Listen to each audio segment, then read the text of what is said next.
गेल्या अनेक दिवसांपासून नाशिकमधला भोंदूबाबा अशोक खरात याच्या प्रकरणामध्ये नवनवे खुलासे होत आहेत आणि असं असताना आणखी एक धक्कादायक असा प्रकार समोर आलाय। एनजीओ संचालक आणि तथाकथित पत्रकार रवींद्र एरंडे यांना नोकरीचं आमिष दाखवून तब्बल 100 पेक्षा अधिक महिलांचं लैंगिक शोषण केलं असा संशय व्यक्त होतोय। एरंडेच्या टॅबमध्ये महिलांसोबतचे 87 अश्लील व्हिडिओ सापडले आणि खळबळ माजली। धक्कादायक बाब म्हणजे एरंडेने स्वतः काही दिवसांपूर्वी सातपूर पोलीस ठाण्यामध्ये तक्रार दिली। त्याच्या लॅपटॉपमधली हार्ड डिस्कची चोरी करून यामधील काही आक्षेपार्ह चित्रफिती काही व्हिडिओ काढून घेण्यात आल्या होत्या आणि त्याच्या आधारे एरंडेकडून काही जण 12 लाख रुपयांची खंडणी मागत असल्याची तक्रार त्याने स्वतः पोलिसांमध्ये दिली। या सगळ्या प्रकरणाचा तपास करत असताना पोलिसांनी 4 आरोपींना अटक केली। मात्र तेव्हाच या प्रकरणाला वेगळीच कलाटणी मिळाली। एका पीडित महिलेनं एरंडेच्या विरोधात तक्रार दिली आहे।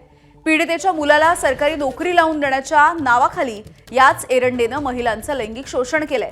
या प्रकरणी सातपूर पोलीस ठाण्यामध्ये एरंडेच्या विरोधात गुन्हा दाखल करण्यात आला।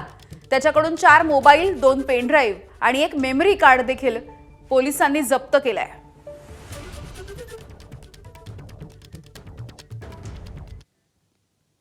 तर या एरंडेची मोडस ऑपरेंडी नेमकी कशी होती आपण जाणून घेऊया।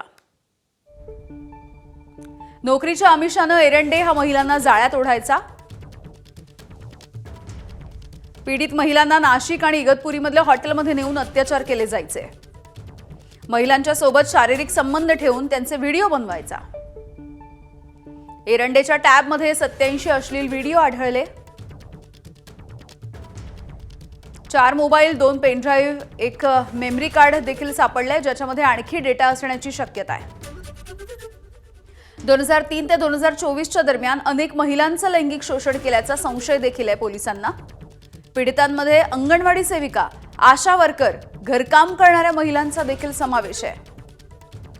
एरंडेने या अश्लील व्हिडिओंची ब्लू फिल्म बनवली आणि त्या स्वरूपामध्ये विक्री देखील केली असल्याचा पोलिसांना संशय आहे। पीडित महिलांना ब्लॅकमेल करून पैशांची मागणी त्याने केली आहे का याचाही तपास सुरू आहे। दरम्यान हा एरंडे पोलिसांच्या जाळ्यामध्ये नेमका कसा अडकलेला आहे ते देखील जाणून घेऊयात। रवींद्र एरंडे नाशिकमधल्या एनजीओ संचालक आणि तथाकथित पत्रकार स्वतःला म्हणवतो। काही जण 12 लाखांची खंडणी मागत असल्याची तक्रार त्याने स्वतः पोलिसांमध्ये दिली। पोलिसांनी खंडणी मागणाऱ्या 4घांना अटक केल्याच्या नंतर या प्रकरणाला कलाटणी मिळाली। एका पीडित महिलेची एरंडेच्या विरोधात सातपूर पोलीस ठाण्यामध्ये तक्रार। मुलाला सरकारी नोकरी लावून देण्याच्या आमिषानं त्याने अत्याचार केला अशी तक्रार दाखल करण्यात आली आहे। पोलिसांनी केलेल्या तपासामध्ये एरंडेच्या टॅबमध्ये 87 अश्लील व्हिडिओ सापडले। तपासाच्या नंतर एरंडेवरती बलात्कार आणि अॅट्रॉसिटीच्या कायद्याअंतर्गत गुन्हा दाखल करण्यात आलाय।